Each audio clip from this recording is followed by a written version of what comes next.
बच्चों, SBCC में आपका स्वागत है। आज हम प्रश्न 12 यूक्लिड विभाजन प्रमेयिका का प्रयोग करके दर्शाइए कि किसी धनात्मक पूर्णांक का वर्ग किसी पूर्णांक m के लिए 3m या 3m+1 के रूप में होता है। ये हमें करना है। देखिए ये कैसे होगा। यहाँ पर देखिए, यहाँ पर दिया है वर्ग है किसी धनात्मक पूर्णांक का वर्ग। अब धनात्मक पूर्णांक कोई भी आप मान सकते हैं, कोई बाउंडेशन है। x को मान लीजिए, y को हम मान लेते हैं, x को हम धनात्मक पूर्णांक मान लेते हैं, x को हम धनात्मक पूर्णांक मान लेते हैं। अब देखिए ये कैसे हो रहा है। देखिए, माना x एक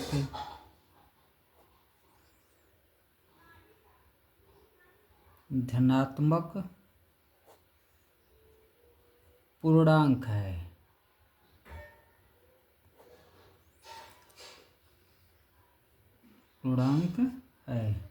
अब इसको लिख सकते हैं 3q।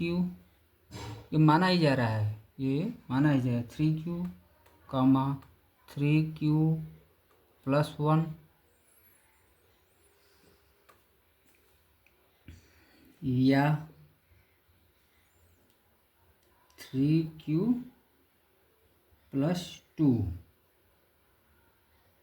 के रूप का एक के रूप में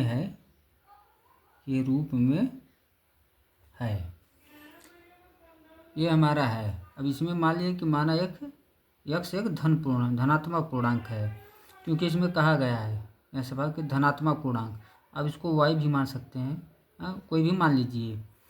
अब यहाँ पर देखिए m 3m है, तो इसको इसी स्थान पर हम जो दिया है उसी को माना जाए, बस थोड़ा सा अंतर। m जो है उसके m के स्थान पर हम 3q और 3q+1 ले लिए हैं, बस, और कोई भी बात नहीं। सेम इसी तरह अब आ जाइए अपने क्वेश्चन पर। अब हम इसको क्या करेंगे, अब इसको मान लीजिए यदि यहाँ पर वर्ग है तो हम संख्या का वर्ग ही लेंगे, x लेंगे। x बराबर एक बार 3q लेंगे। पहले x बराबर हम 3q लेकर, देखिए यहाँ पर दिया है ना वर्ग करने के लिए, तो हम उसका वर्ग करेंगे। तो x लीजिए, x लिए, x बराबर 3q हो गया, 3q। अब इसका वर्ग करिए। वर्ग क्यों करेंगे?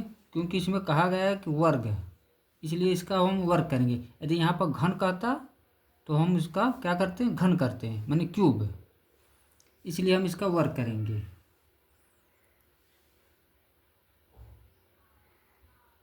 वर्ग करने पर वर्ग करिए तो ये ऐसे हो जाएगा, इसका वर्ग होगा तो ये ऐसे हो जाएगा वर्ग। दो पद रहते हैं तो ब्रैकेट में लिखा जाता है, ये तो आप सब लोग जानते होंगे। फिर हो जाएगा ये x² बराबर, ये वर्ग इस पर चढ़ जाएगा और इस पर भी चढ़ जाएगा, होगा x² बराबर ये वर्ग इस पर। अब ये 9 हो जाएगा, ये q²। अब देखिए 9 हो गया। अब इसको तोड़िए, क्योंकि हमें जो लाना है हमारी सिद्धि में, यहाँ पर 3 आना चाहिए, 3 आना चाहिए। तो इसलिए 3 लाने के लिए इसमें से हम इसका गुणनखंड कर देंगे, इसका हम गुणनखंड कर देंगे, तभी हमारा 3 आएगा ना, क्योंकि हमें ये लियाना है 3, इसलिए इसका हम गुणनखंड कर देंगे। अब इसको तोड़ दीजिए, अब इसको तोड़िए, इसको तोड़ दीजिए। मान लीजिए हम ये तोड़ दिए इनको, 3q² हो गया। अब जो ऐसे लिख सकते हैं, कोई बाउंडेशन नहीं, 3 3 9 यही हो जाएगा, हो गया। अब ये जो 3q² है उसको हम क्या लिख सकते हैं, x² बराबर 3, इसको मान लीजिए यम मान लीजिए, क्योंकि हमारे सिद्धि में जो है यम में ही लाना है, इसलिए इसको हम यम ही मान लिए, 3q² को यम मान लीजिए। हो गया। जो माने हैं उसको लिख दीजिए, क्या माने हैं, जहाँ यम बराबर क्या है 3q²। हो गया। चलिए, अतः x² बराबर 3m, इसको इक्वेशन फर्स्ट मान लीजिए, इसको इक्वेशन फर्स्ट मान लीजिए। और थोड़ा सा बढ़ा दें, हाँ। अब चलिए अब आगे देखिए। अब हमारे सवाल में क्या, अब हम देखिए ये लिए थे 3q लिए थे, x बराबर, यहाँ पर देखिए x बराबर 3q लिए थे। अब x बराबर 3q+1 लेंगे। अब ये इसके बराबर यहाँ लिए थे, अब x बराबर फिर इसको लेंगे। चलिए देखिए, अब इसको क्या करेंगे, फिर यदि लिखिए, यदि x बराबर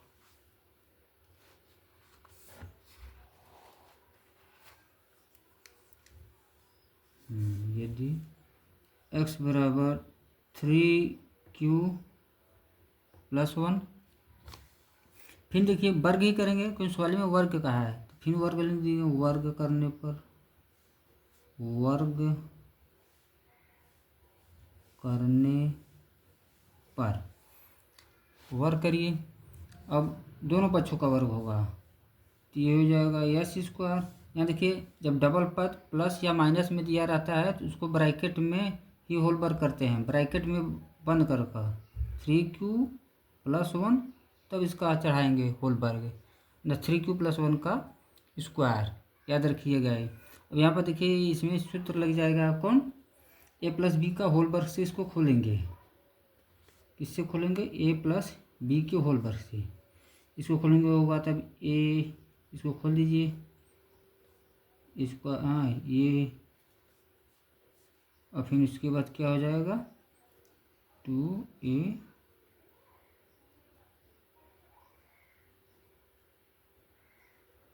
क्यों, इसमें कौन सूत्र लगाए हैं, यहाँ पर लिख दे रहे हैं, a+b का इसमें हम होल वर्ग लगाए हैं। इसका क्या होता है, a² होता है, b² होता है, और 2ab। तो यहीं देख लीजिए, a², ये a है और ये b है, तो a² + b², फिर 2, तो 2 लिखे, फिर ab, तो ab हो गया। अब आगे चलिए, अब आगे बढ़ते चलिए, s², अब इसका स्क्वायर सब पर चढ़ जाएगा, ये इसी पर चढ़ेगा, जब 3 पर स्क्वायर चढ़ेगा तो क्या हो जाएगा, ये 9q² हो गया। एक का वर्ग एक ही होता है, द्वितीय 6q, यहाँ तक देख लीजिए। अब इसको हम लिख सकते हैं ऐसे,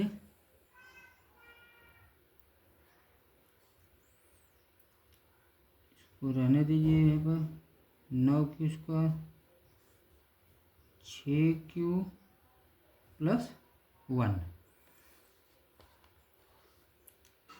s²।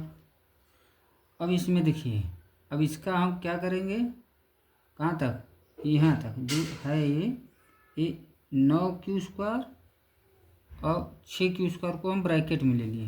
क्यों ब्रैकेट में लिए, क्योंकि इसमें से हमें 3 कॉमन करना है। कॉमन क्यों करना है, क्योंकि हमारे सवाल में इसमें 3m+1 लाना है, 3 अनिवार्य है, 3 लाना है। 1 तो हो गया है, देखिए 1 यहाँ पर हमारा हो गया है, 1 हो गया है, तो इसमें से हम कॉमन लेंगे 3। जब इसमें से हम 3 कॉमन ले लेंगे तो ये हो जाएगा 3 क्यू स्क्वायर और 3 × 6 क्यू और +1। फिर आ जाइए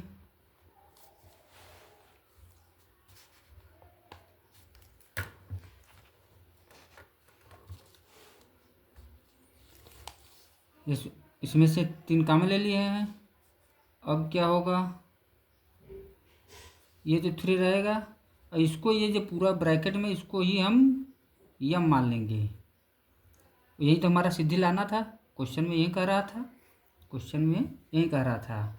इसमें लिख दीजिए कौन क्या है, जहाँ यम बराबर यही जो माने हैं जो आया है हमारा 3Q + 2Q, यही यम की वैल्यूएशन यही है, यहीं पर रख दिए। यम की वैल्यूएशन का है, यही हमारा सिद्धि लाना था। तो लिख दीजिए लास्ट में, अतः x² बराबर 3m + 1, इसको इक्वेशन सेकेंड मान लीजिए। अब फर्स्ट सेकेंड का समीकरण पहले और दूसरे से अब यहाँ पर लिख देंगे समीकरण 1 व 2 से पहला दूसरा मिला दीजिए। पहला दूसरा मतलब देखिए समीकरण हमारा 1 यहाँ पर है, s² प्लस, ये भी s² प्लस है और ये भी हमारा जो है s² 3m + 1 नहीं है, ये भी है। दोनों में देखिए s² ही आ रहा है, तो इसलिए अब हम दोनों को मिलाकर लिख देंगे क्या,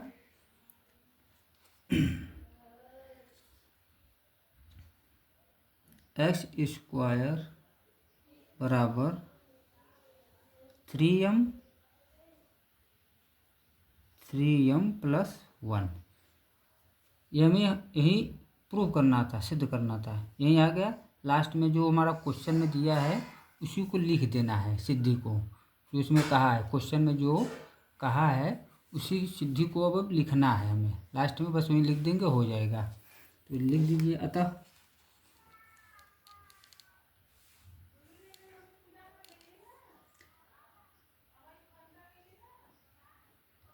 किसी क्वेश्चन में दिया है वही लिख रहे हैं, क्वेश्चन का ही, किसी धनात्मक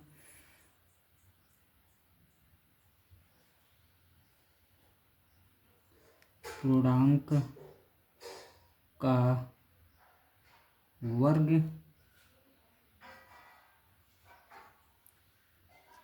किसी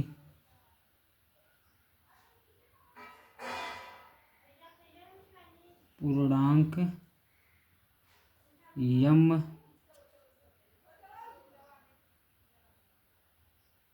के लिए, पूर्णांक यम के लिए क्या है 3m + 1 हो गया कि थोड़ा सा लास्ट है स्टेपिंग, थोड़ा सा इसलिए कि रूप का होता है, कि रूप, ये रूप लिखना है, रूप का होता है, के रूप का होता है, ये लिखना है, के रूप का होता है। ये आपका क्वेश्चन 12वां कंप्लीट हो गया है। बच्चों अब देखिए यहाँ पर क्वेश्चन हमारा 13वां प्रारंभ है। कराए किसी कमरे की लंबाई, चौड़ाई तथा ऊंचाई क्रमशः 8.25, 6.75, 4.50 है। उस रॉड की अधिकतम लंबाई क्या हो सकती है, जिससे कमरे की तीनों बीमाएँ मापी जा सकती हैं। क्वेश्चन में ध्यान देने योग्य क्या है तथ्य, करा इसमें अधिकतम, इसे पता चलेगा कि इसका हमको एलसीएम निकालना है कि मौसा। ध्यान दिए हम बताएं अगले पिछले भी क्वेश्चन में कि जिसमें अधिकतम कहे, जिस प्रश्न में अधिकतम कहे उसको समझ लीजिए, उसका हमका म स ही निकालना है, म स ही निकालना है। ये अपने दिमाग में हमेशा रखिए, उसका म स ही निकालना है, अन्य चीज़ नहीं। चलिए क्वेश्चन पर आ जाइए। अब आ जाइए, जो जो दिया है उसको अब लिखेंगे। चलिए, लंबाई दिया है, लंबाई दिया है, उसको लिखिए।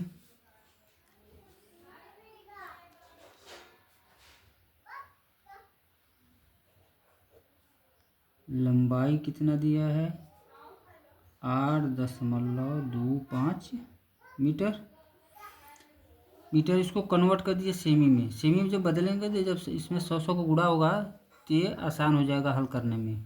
तो इसको बदल दीजिए, इसमें 8.25 गुणित 100, तो ये हो जाएगा हमारा 8×2=5। अब ये 2 अंक पर दशमलव लग जाएगा, हो गया ये क्या, 1 मिनट लास्ट में लिख दीजिए, 8×2=5 सेमी। वैसे ऐसे कर लीजिए, ऐसे ठीक रहेगा।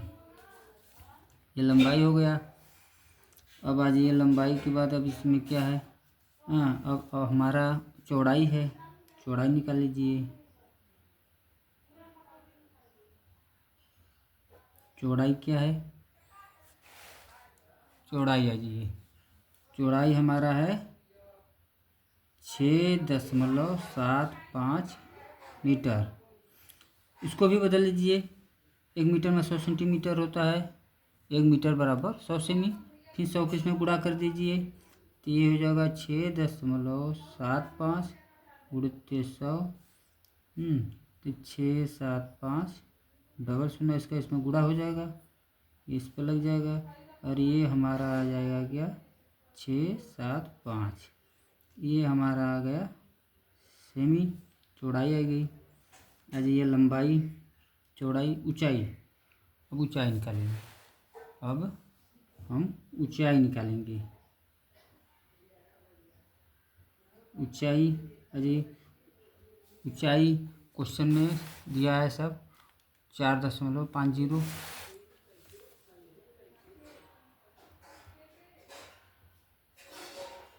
मीटर है। इसको भी बदल लीजिए सेमी में,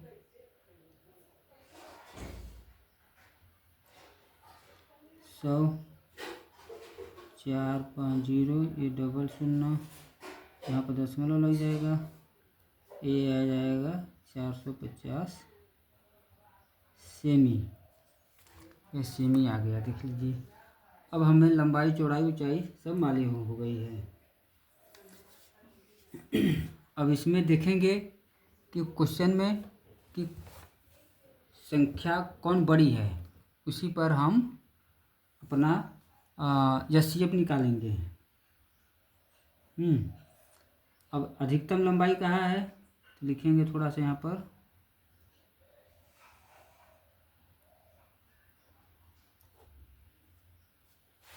एक मिनट, बस, हाँ अधिकतम, थोड़ा सा स्क्रीन पर दिखाई नहीं दे रहा था, इसलिए थोड़ा सा सेटिंग कर रहे थे। देखिए, अधिकतम लंबाई निकालना है हमें। अधिकतम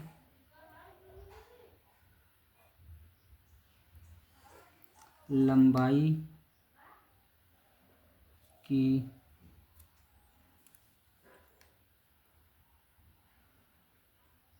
रॉड के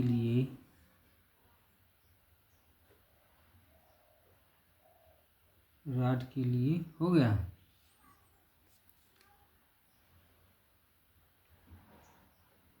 इनका मॉस हम बताए थे कि अधिकतम जहाँ कहेगा उनका मॉस ही निकलता है, तो मॉस ही निकल गया। मॉस ज्ञात करना होगा।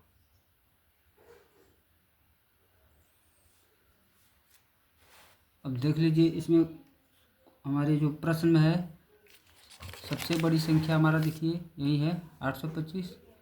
फिर उसके बाद क्या है, 675 है, फिर उसके बाद 450 है। तो आ जाइए, लिखेंगे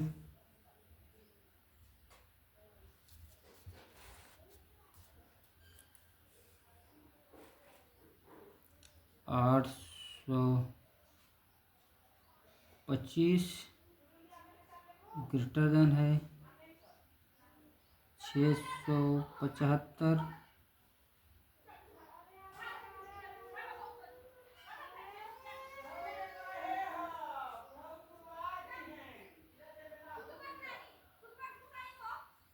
हो गया।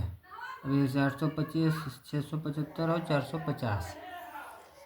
अब हम 825, 675 लेकर हल करेंगे। जो यूक्लिड विभाजन प्रमेय का प्रयोग करते हैं उसी तरह तो वह लिखेंगे। इसलिए 825 और 675 पर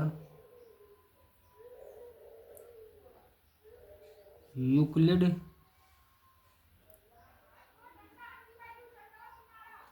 विभाजन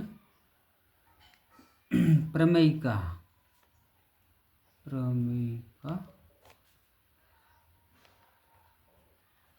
द्वारा, यूक्लिड विभाजन प्रमेय का द्वारा, इसको हम यूज करेंगे यूक्लिड विभाजन प्रमेय का। देखिए ये क्या होगा। अब इसमें जो बड़ी है 825 हमारी बड़ी है, तो 825 लिखिए। जो छोटी संख्या होती है उसी से भाग दिया जाता है पिछले की भांति। ये भाग दीजिए, एक बार में लगभग जाएगा। अब 150 होगा, शेष फल हमारा 150 बचेगा शेष। देखिए आर की वैल्यूएशन हमारी यहाँ 0 नहीं है, ये तो लिखेंगे इसमें आर की जो वैल्यूएशन है 150 वो 0 के बराबर नहीं है। जब तक शेष पर 0 नहीं होगा तब तक यही यूक्लिड विभाजन प्रमेय का बार बार हम दोहराएंगे। यूक्लिड विभाजन प्रमेय का इसी को हम बार बार दोहराएंगे। अब फिर आ जाइए, अब क्या करेंगे, अब 675 150 लेंगे। अब 675 अब 150 को लेंगे। अब इसको लेकर आगे हल करेंगे। चलिए देखिए, फिर यही क्रिया करिए। फिर लिखिए 675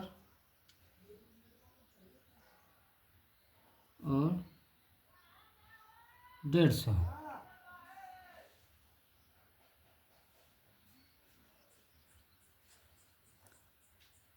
यूक्लिड लगा दिए, यूक्लिड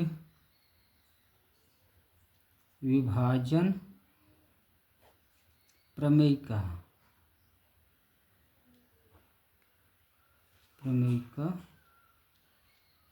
द्वारा, यूक्लिड विभाजन प्रमेय का द्वारा। फिर जैसे पहले की भांति इसमें बड़ा ये है, फिर यहाँ पर लिख देंगे 675 150 से भाग देंगे। अब भाग देंगे तो 15 चौका 60, 4 बार जाएगा। 150 का इसमें भेज देंगे तो 4 बार जाएगा और हमारा शेष फल बच जाएगा 75। फिर आर की वैल्यूएशन 0 नहीं है, देखिए आर की वैल्यूएशन 0 नहीं है। फिर आर 75 जीरो के बराबर वही नहीं आया है, ये जीरो नहीं है। फिर यही क्रिया 150 को लेकर करेंगे, फिर यही क्रिया दोहराएंगे, फिर यही क्रिया दोहराएंगे। आ जाइए, तो थोड़ा सा है जगह, इसी को कर लीजिए।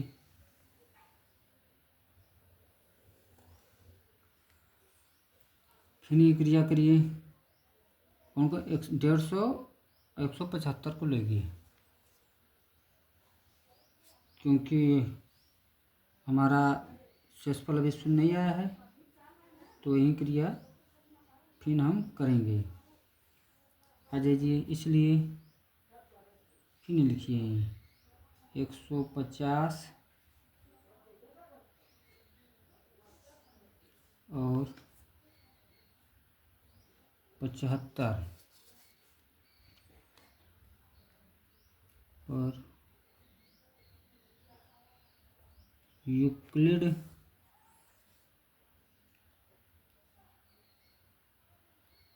विभाजन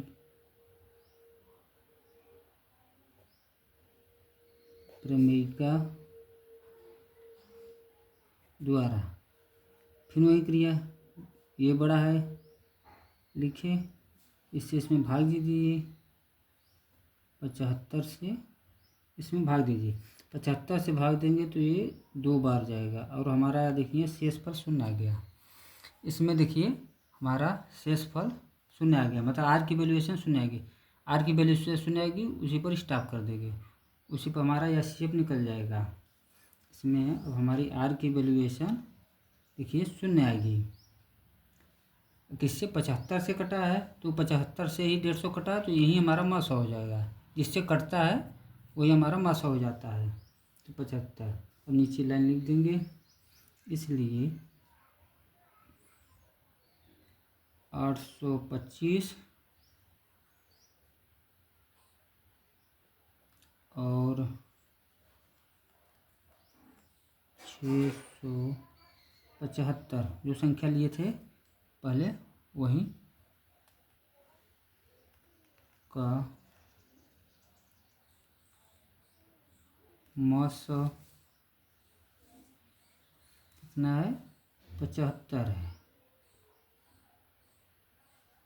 ये 75 हो गया, 75 हो गया। अब क्या करेंगे, अब तो हो गया। अब 75 को अब 450 के लेंगे, 75 और यहाँ पे जो 75 है 450 ये बाकी है हमारा। अब इन्हीं को लेकर हल करेंगे। चलिए फिर इस पर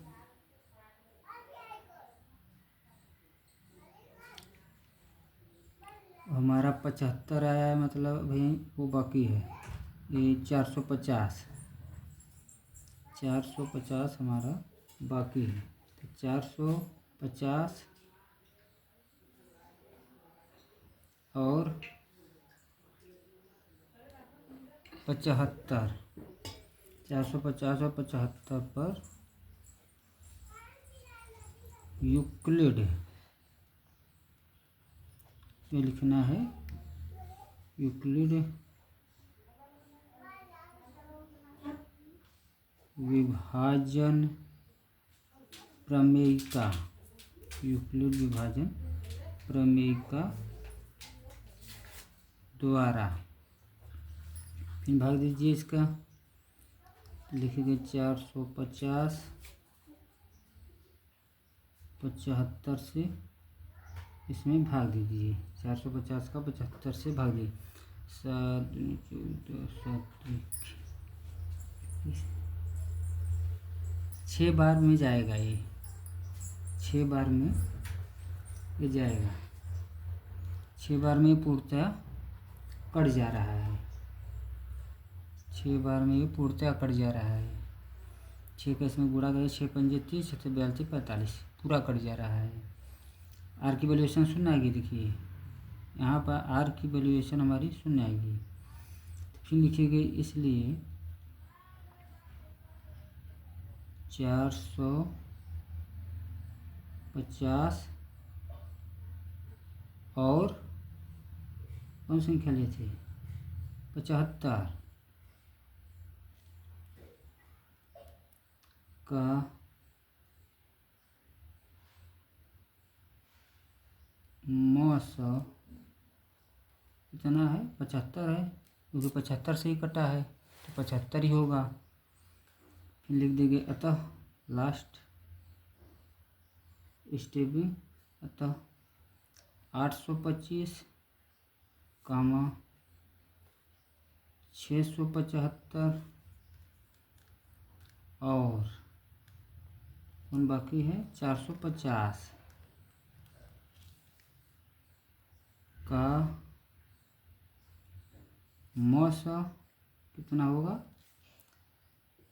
75, क्योंकि 75 से देखिए 450 कटा है, और हमारा जो पीछे ये भी क्वेश्चन यहाँ पर जो है ये भी 75 से ही कटा है। तो 75 यहाँ भी मौसा है और 75 यहाँ भी मौसा है। हाँ, तो अधिकतम लंबाई क्या होगी तो लिख दीजिए, अतः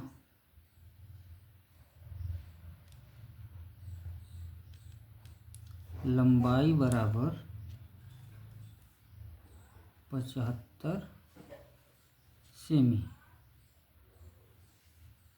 लंबाई हमारी आ गई 75 सेमी। ये क्वेश्चन कंप्लीट हो गया बच्चों 13वां। अब अगले क्वेश्चन पर मिलेंगे। धन्यवाद।